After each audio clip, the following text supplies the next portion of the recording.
네, 저희가 지난주에 아람과의 전쟁에 대해서 살펴보았습니다. 아람과, 그러니까 시리아와의 전쟁이 1차전이었습니다. 그 1차전은 아주 싱겁게 끝났죠. 엘리사의 기도로 이 판단력이 흐려진 아람 군대가 엘리사의 손에 이끌려서 사마리아 성, 즉 호랑이 입속으로 걸어 들어간 것입니다. 이스라엘 군에 포위되었다는 것을 깨닫게 된 아람 군대는 사실 절망할 수밖에 없었죠.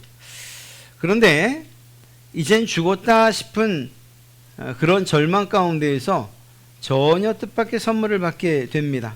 사실 이스라엘 왕은 포로로 잡은 그 아람 군대 모두를 죽이려고 했는데, 그러나 엘리사는 그것을 원치 않습니다. 어떻게 할까요? 라고 묻는 그 이스라엘 왕의 질문에 이렇게 대답을 하죠. 잘 먹이고 잘 쉬게 하고 놔주십시오. 이해할 수 없는 일이긴 합니다. 그러나 또 전쟁 포로에 대한 마땅한 예우를 갖춘 것이다, 이렇게 이해할 수 있을 것 같습니다.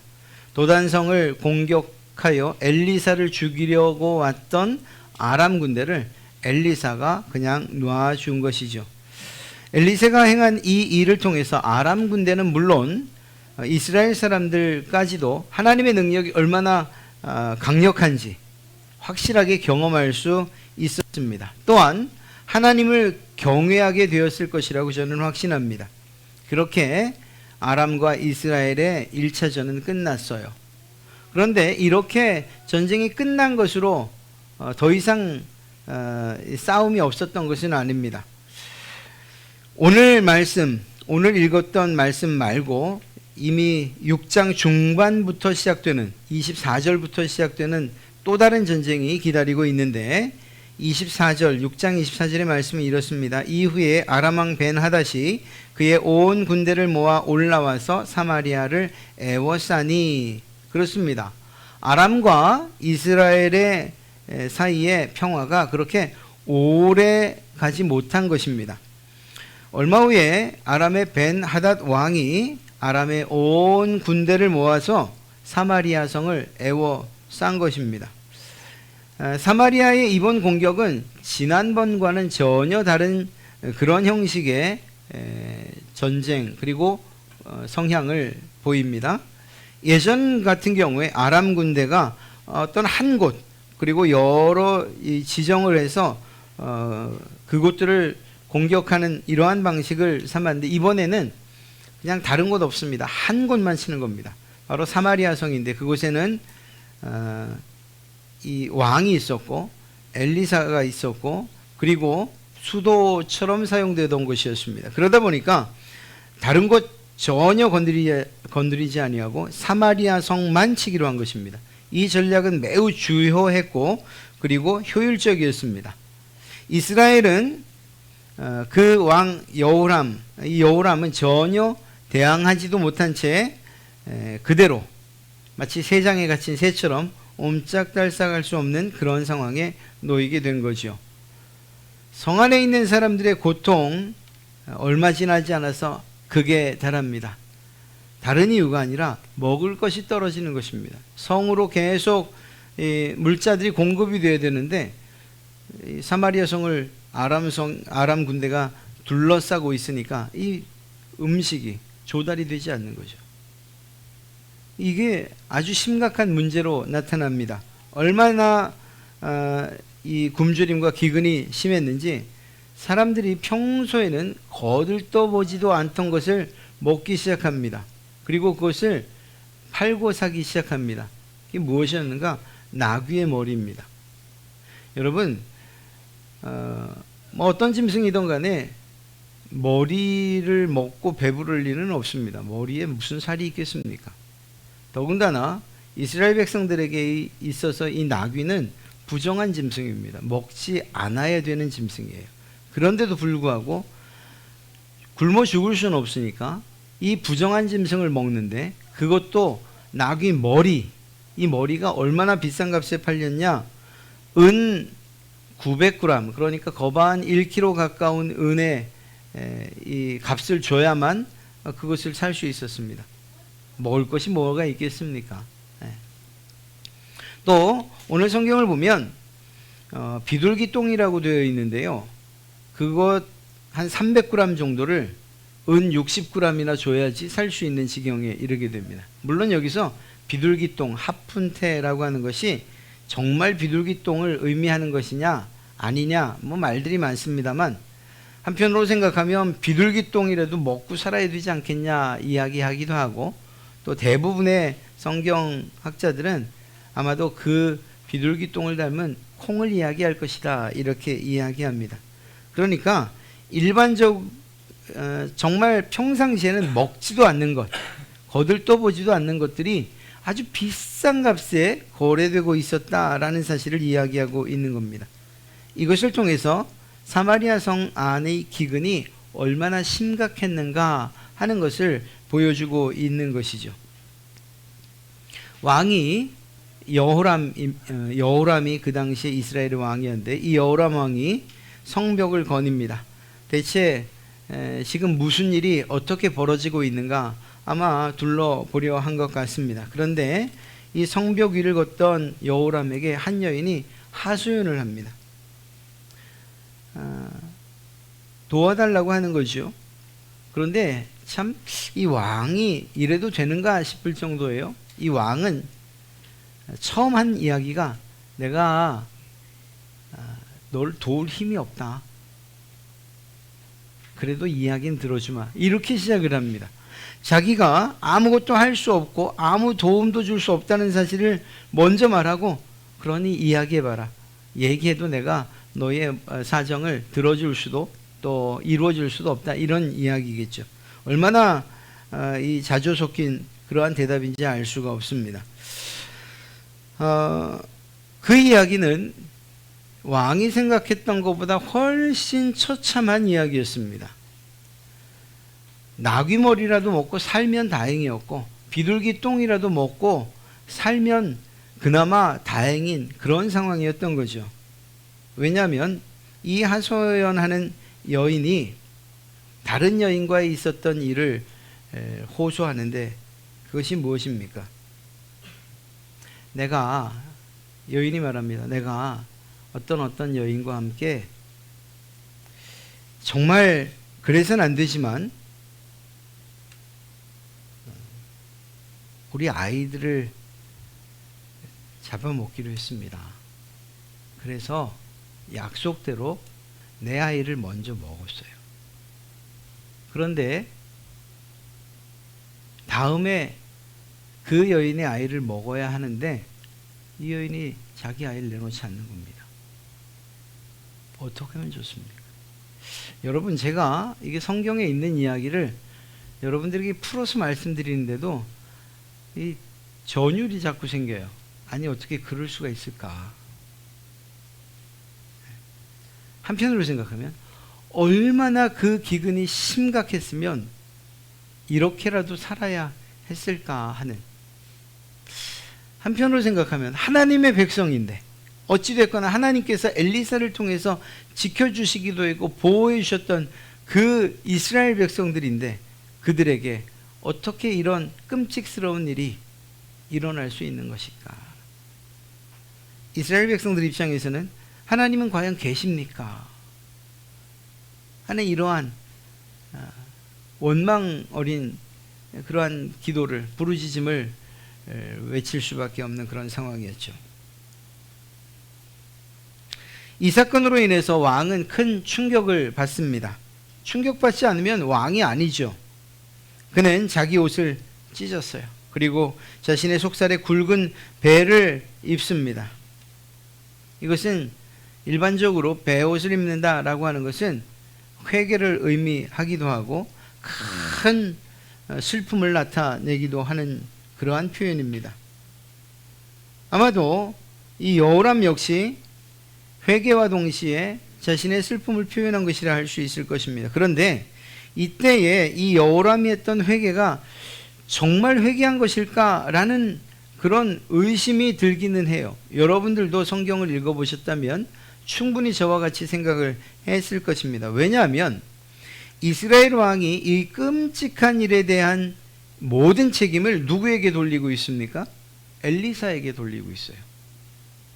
사실 이스라엘이 그토록 고통과 고난 가운데 처한 궁극적인 이유는 하나님을 왕으로부터 시작해서 하나님을 배반하고 하나님의 말씀에 불순종한 것이었어요. 이스라엘 백성들은 그렇게 하나님의 불순종하는 왕의 밑에서 정말 이방신들을 섬기면서 그렇게 살고 있었거든요. 그러니까 이러한 이 문제, 이 사마리아 성에서 있었던 이 끔찍스러운 일의 책임은 결국은 왕인 자기에게 있는 거죠. 하나님을 버리고 이방신을 섬긴 백성들에게 있는 거죠. 그 죄값을 치르고 있는 것이라고 해도 틀리지 않는데 이 모든 책임을 엘리사에게 돌리고 있는 것입니다. 아마도 이렇게 생각했을지 모릅니다. 아니 그러니까 지난번 도단성에 이 아람 군대가 쳐들어왔을 때 왜 살려보내줬냐? 왜? 그때 이 아람 군대를 모두 죽였어야지.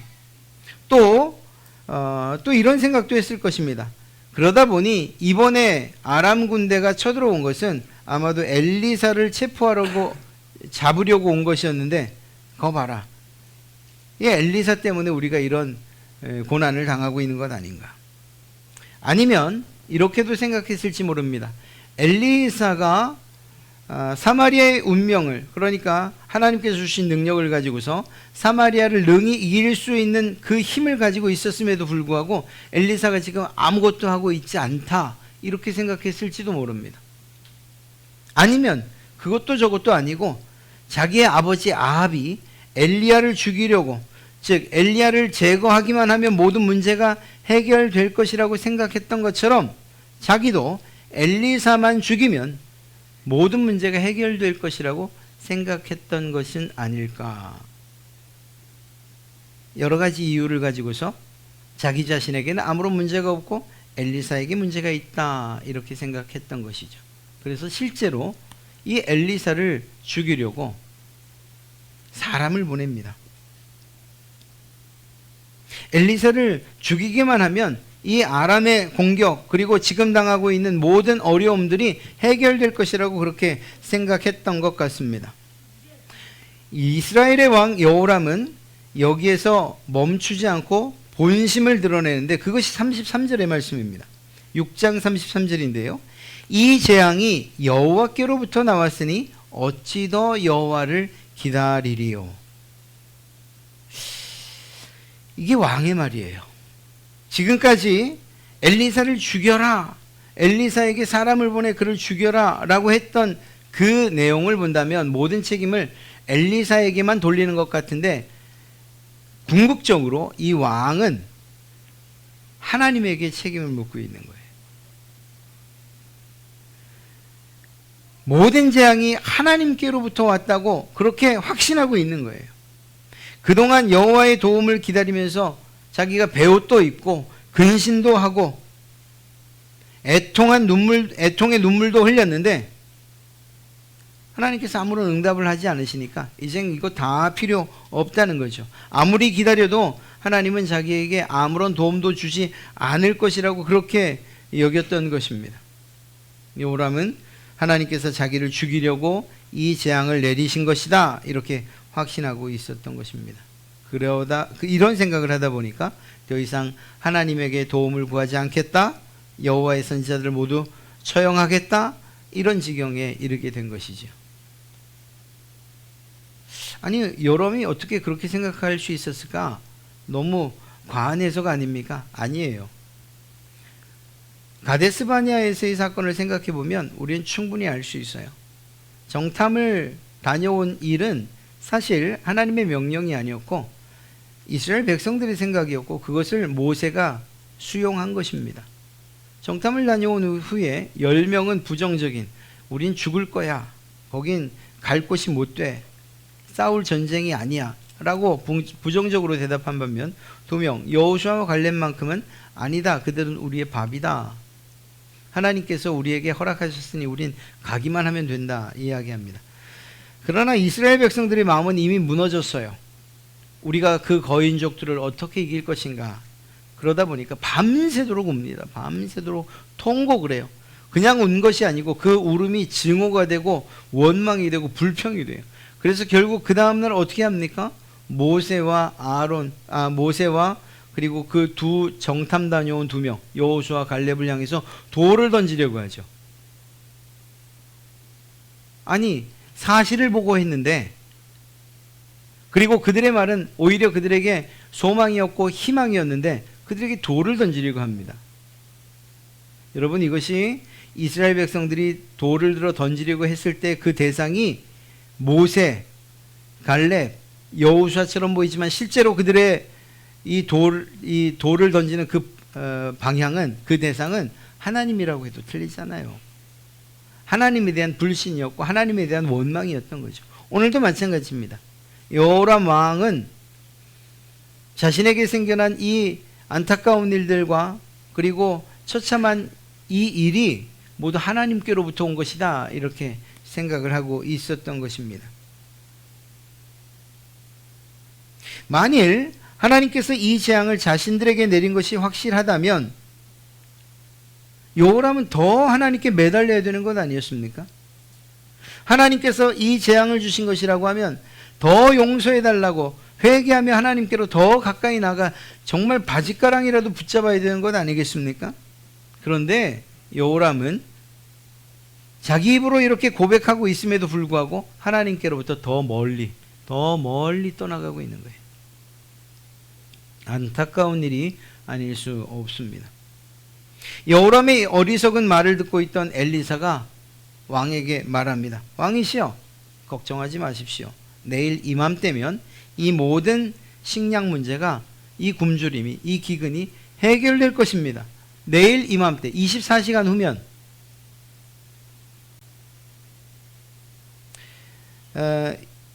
이 문제가 해결된다고 해서 여호람이 취했던 태도가 그 문제 해결의 이유가 되진 않을 거예요. 다시 말하면 여호람이 베옷을 입고 근신한 것 때문에 하나님께서 이 기근을 해결해 주신 것은 아닐 거라는 거예요.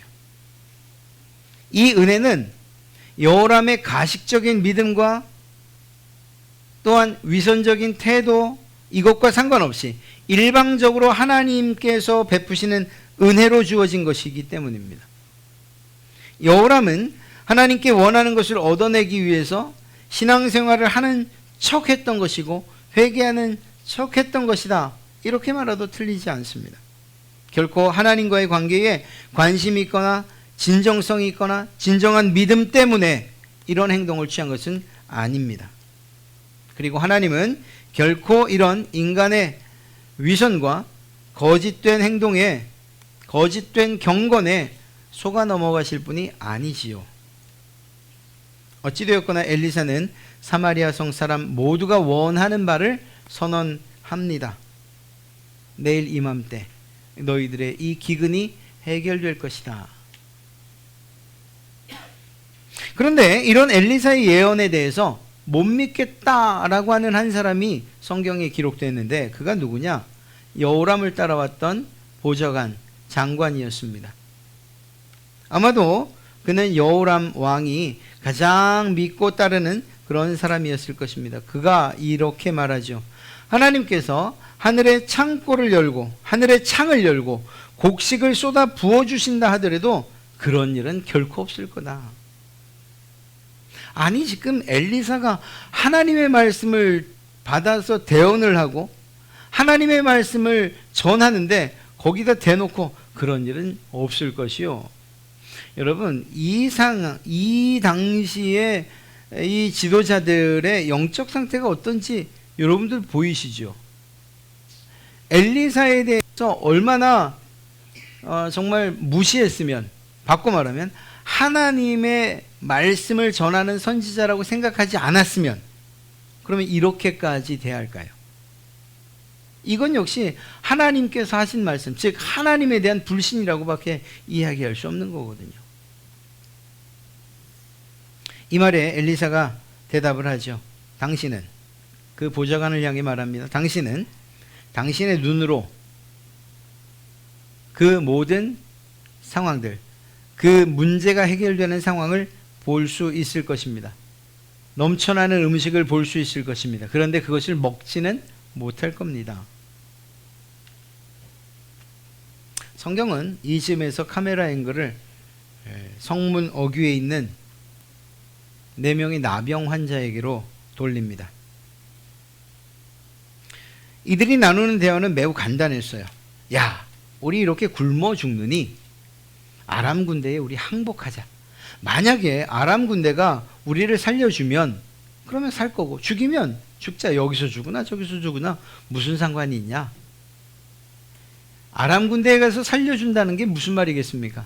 그래도 적어도 우리를 포로로 예우해 주면 그럼 먹을 건 주지 않겠느냐. 여기서 굶어 죽느니 한번 가보자. 이런 이야기를 나눈 겁니다. 그리고 이들은 해가 질 무렵에 아람 진영으로 갔습니다. 그런데 놀랍게도 그 아람 진영이 텅 비어 있는 겁니다. 성경은 이런 일이 왜 벌어졌는지에 대해서 분명히 이야기해 주고 있습니다. 아주 친절하게 말이죠. 하나님께서 이 아람 군사의 귀에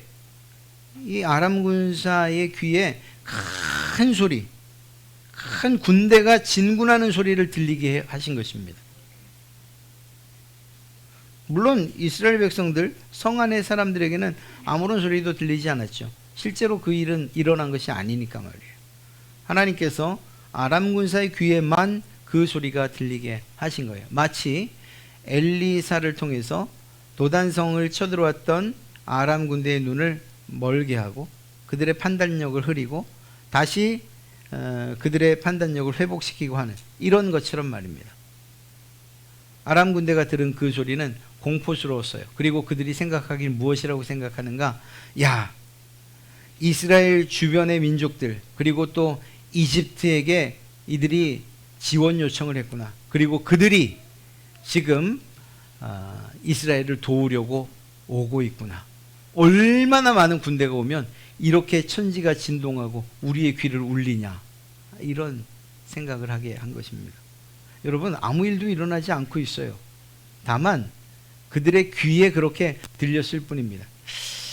이게 사실 가능한 것일까? 이런 생각을 좀 해봤어요. 아마도 요즘이라고 하면, 요즘에 어떤 장비를 한번 써보셨으면 전부는 아니어도 어느 정도는 이해하실 거예요. 우리 젊은 학생들이 이렇게 뒤집어 쓰고서 이렇게 들고 이렇게 하는 거 보신 적 있으십니까? 그거 혹시 시연장에서 이렇게 해보실 수 있으면 꼭 해보세요. 아주 가슴이 떨어집니다. 제가 우리 청년 한 명에게 그걸 보여줬어요. 이렇게 유튜브에서. 다른 장면 아니고 그냥 조금 무서운 장면, 조금 무서운, 조금. 이게 수술실도 있고 이어폰까지 쓰니까 정말 그 분위기, 그 상황들이 현실처럼 느껴졌나 봐요. 갑자기 우리는 옆에서 아무것도 그냥 그 아이가 하는 모습만 보고 있죠. 갑자기 다 내팽개치고 소리를 지르. 왜 그래? 귀신이 그래요. 그것만 아니에요. 또 어떤 상황들 보면 이건 여러분들도 보셔서 알겠지만 저는 또 경험을 해봤고요. 아니 이것만 뒤집어 쓰면 내가 분명히 지금 바닥을 밟고 있다고 생각을 했는데 이것만 뒤집어 쓰면 그 고층 빌딩 꼭대기에 올라와 서 있는 거예요. 그리고 조그맣한 그 널판 짝을 건너가야 되는 거예요. 웃기죠. 아니 그거 자기가 지금 어디에 있는지 다 알고 있고, 응? 이것만 벗으면 해결된다는 거 아는데 뭘 그렇게 겁내? 해보십시오. 정말로 실감나요. 아주 진짜 같아요. 식은땀이 줄줄 흘러요. 물론 그 상황을 제가 이야기하려는 건 아니고 그만큼 사람이 만든 기계 가지고도 사람의 감각이 속아 넘어간다고 하면 하나님께서 아람 군대의 귀에 정말 군대가 진군하는 소리를 들리게 하셨다라고 하면 그들은 실제로 믿을 수밖에 없었다는 걸 말씀드리는 거예요. 그렇게 공포심을 가지고서 얼마나 급하게 도망을 갔는가. 모든 것들을 다 놓고 도망간 겁니다. 장막도 놓고 가지요, 장비도 놓고 가지요, 말도 놓고 가지요, 나귀도 놓고 가지요, 그리고 음식도 놓고 간 거예요. 하나님의 특별한 방법으로 이 아람 군대를 물리치신 거죠. 허겁지겁 자신들의 허기를 채우고 또 은과 금과 의복 등을 감추고 나니까 이 4명의 이 나병 환자의 양심이 찔리기 시작합니다. 야, 이거 우리만 이렇게 먹고 살면 되겠냐? 그래도 우리 백성인데. 자, 그래서 그들의 백성들을 그제서야 생각하고 이 기쁜 소식을 백성들에게 전합니다. 사마리아 성 사람들은 구원의 소식을 자신들이 무시하고 천대했던 소외된 자들에게서 듣게 되죠. 이건 아이러니가 아닐 수 없어요. 하나님의 일하시는 방법을 다시 한번 보게 됩니다. 세상의 어리석음과 연약함을 들어서 세상의 지혜와 강한 자들을 겸손케 하시는 이러한 하나님의 특별한 방법 말입니다. 이 나병 환자들의 보고를 들은 성문지기들은 바로 왕에게 보고를 하지요. 그러면 여러분이 왕이시라고 하면, 이야, 드디어 해결됐구나. 어제 엘리사가 이야기한 일이 드디어 일어난 것이군. 이래야 마땅하지 않습니까? 이 요람은 얼마만큼 믿음이 없었는가? 하나님의 말씀에 얼마만큼 귀 기울이지 않았는가? 의심을 해요. 이야, 이 나병 환자들을 통해서 우리를 공격하려고 하는, 이 성을 무너뜨리려고 하는 아람 군대에 계략이 숨어 있구나, 이렇게 생각을 합니다. 그래서 우리가 이 나병 환자들의 말을 듣고 나가면 숨어있던, 매복해 있던 아람 군대가 우리를 공격할 거야, 이렇게까지 생각을 합니다. 그래서 주어진 기회, 그리고 또 제공된 음식 못 먹을 지경에 처합니다. 옆에 있던 신하들이 답답하죠. 그래서 이야기를 합니다. 왕이시여, 그러지 말고 우리 정탐이나 한번 해봅시다. 우리 성 안에 5마리가 있으니까, 말 5마리 있으니까 그 5마리 태워보내서 정탐하고 돌아오게 합시다. 이게 사실이면 우리가 사는 길인데 왜 안 합니까? 그래서 그것에 동의하여 정탐을 다녀왔는데 사실이잖아요. 이것이 사실이라는 소식이 알려지자마자 모든 백성들이 그 좁은 성문으로 달려들기 시작하고, 그렇게 해서 자기의 먹을 것들을 찾아 나서기 시작합니다. 한순간에 절망의 상황이 삶, 그리고 또 희망의 상황으로 바뀐 거죠. 그렇게 달려가서 전리품을 챙깁니다. 왜냐하면 하나님께서 쌓은 것이니 전리품이라고 해도 틀리지 않을 것입니다. 전날 엘리사가 이야기했던 대로 고운 밀가루 1사를 1세겔에, 보리 2사를 1세겔에 거래할 수 있게 됩니다. 정상적인 가격, 나귀머리 사지 않아도 되는, 비둘기 똥 사지 않아도 되는 그러한 정상적인 상황으로 돌아왔다는 것을 의미합니다. 하나님의 사람이 한 그 예언이 성취되는 순간이었습니다. 그런데 예언의 성취가 한 가지 남았죠. 예, 어제 엘리사에게 못 믿겠다고 이야기했던 그 보좌관 말입니다. 그 보좌관이 예언의 내용대로 넘쳐나는 식량을 눈으로 봤습니다. 그런데 그걸 먹지는 못해요. 왜냐?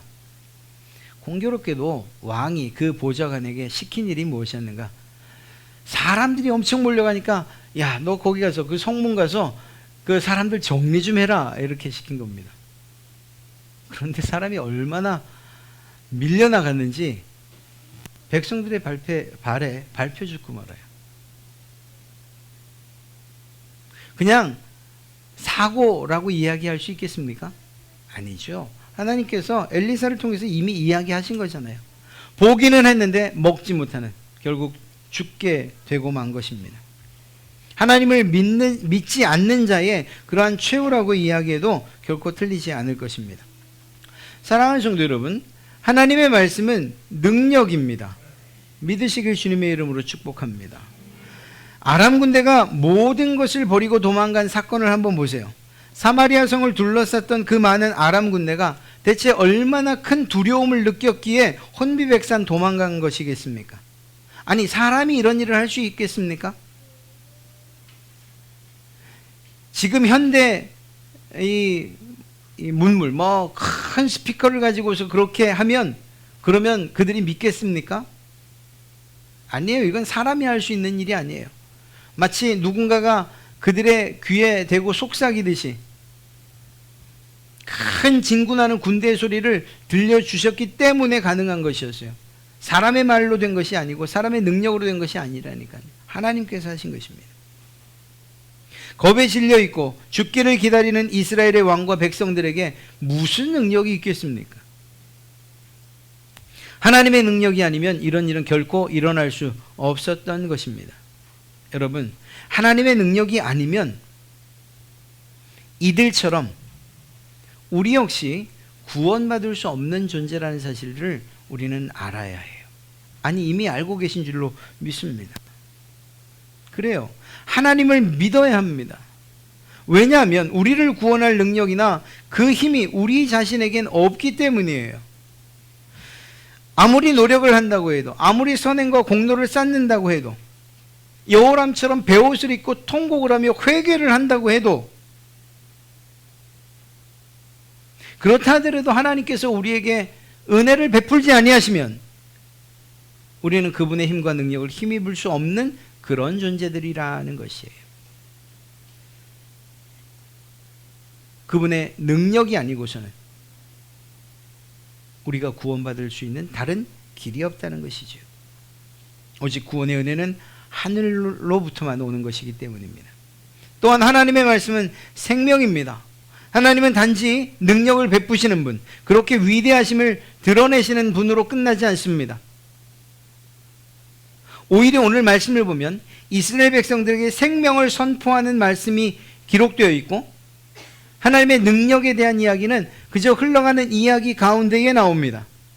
엘리사의 선포된 입술에는 생명에 관한 선포밖에 없어요. 그렇습니다. 하나님은 단지 자기의 능력을 자랑하시기 위해서 이러한 일들을 베푸시는 분이 아니시고요. 그분의 능력은 반드시 생명을 살리는 일과 관련되어 있다는 것을 저희는 잘 압니다. 엘리사와 관계된 기적들을 한번 돌이켜 보십시오. 우리가 지금까지 쭉 몇 주간 살펴본 엘리사가 했던 기적들, 다 살리는 일과 관계된 거예요. 기적이 있는 곳에 생명이 있어요. 능력이 있고 또한 그 능력이 기적으로 나타난 그 자리에 생명이 있어요. 살아나는 일들이.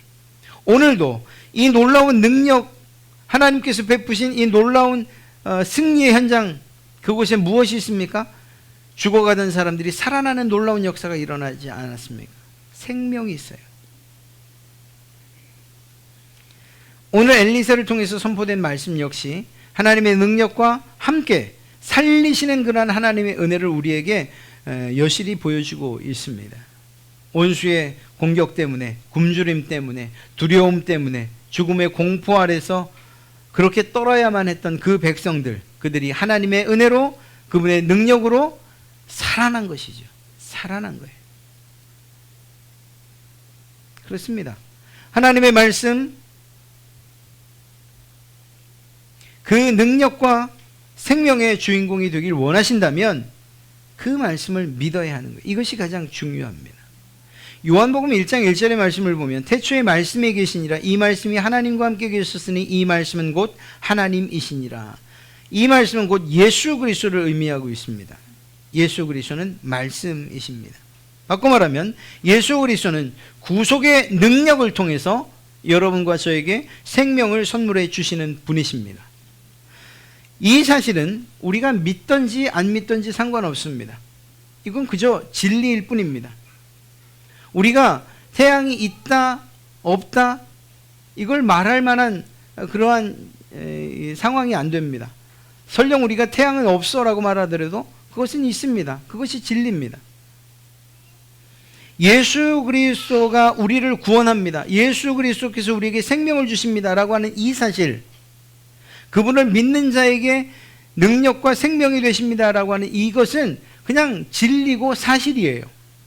문제는 그 사실을 믿지 못하는 사람들에게 문제인 것이죠.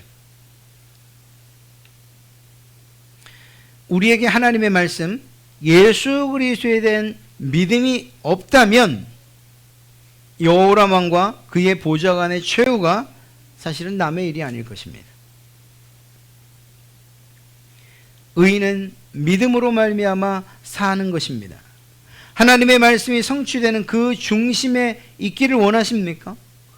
예수 그리스도의 구속의 능력과 함께 생명의 주인공이 되시기를 원하십니까? 그렇다면 예수 그리스도를 믿는 것, 의심 없이 믿는 그 믿음이 여러분에게 확실히 있어야 할 줄로 믿습니다. 그것이 여러분들을 그리스도의 능력 가운데로, 그리스도의 생명 가운데로 이끌어 드리기 때문입니다. 예수님께서 병자들을 고치실 때에도 그들에게 믿음이 있는가 없는가를 확인하셨던 것, 우리는 기억해야 돼요.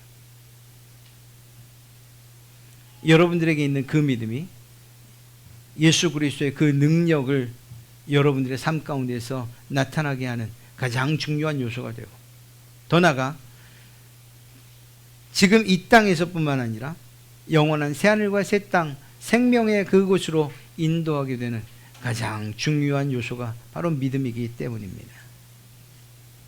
이러한 믿음을 여러분들이 소유하시기를 주님의 이름으로 축복합니다.